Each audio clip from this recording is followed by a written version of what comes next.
رمضان میں دن بھر سوتے رہنا، یہ بہت کسی نیک آدمی نے پوچھا ہے. ان نیک آدمی کا نام ہے جی فہیم نواب، شکارپور سے پوچھتے ہیں اگر ہم روزے کی حالت میں سارا دن سوئے رہیں، صرف نماز کے وقت اٹھ کر نماز پڑھیں تو کیا یہ صحیح ہے؟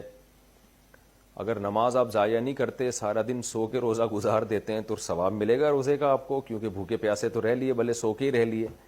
نہ رکھنے سے بہتر ہے سارا دن سو کے رکھ لیں. لیکن جو روزہ نہیں رکھتے وہ کبیرہ گناہ کے مرتکب ہوتے ہیں. کسی بھی طرح سے مکمل کر لیں، روزے کا ثواب آپ کو ملے گا.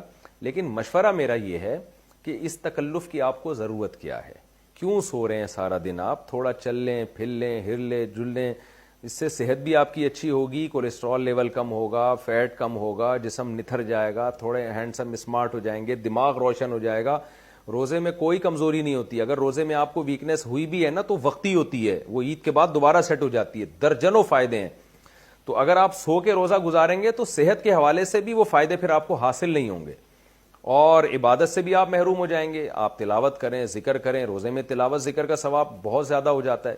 لیکن جائز ہے بہرحال، اگر آپ فرائض واجبات پورے کر رہے ہیں تو سوتے رہیں آپ. مجھے کوئی اعتراض نہیں ہے. آپ کے ابا کو یقیناً اعتراض ہوگا، وہ دیکھیں گے کمبخت، سوری آپ کو کمبخت نہیں کہہ رہا، یعنی ابا تو بچوں کو کہہ دیتے ہیں نا کمبخت، کہ دیکھو سارا دن پڑا ہوا سوتا رہتا ہے. تو اچھے نہیں لگیں گے آپ دیکھنے میں، گھر والوں کو بھی اچھے نہیں لگیں گے.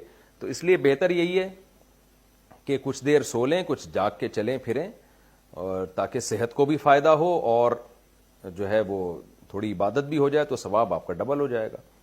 لیکن بہرحال ان لوگوں سے کروڑا گنا بہتر ہیں جو روزے رکھتے ہی نہیں ہیں. تو آپ ایک اللہ کا حکم بہرحال کسی بھی طرح سے گرتے پڑتے ادا ہو جائے، یہ حکم توڑنے سے بہرحال کئی گنا بہتر ہے.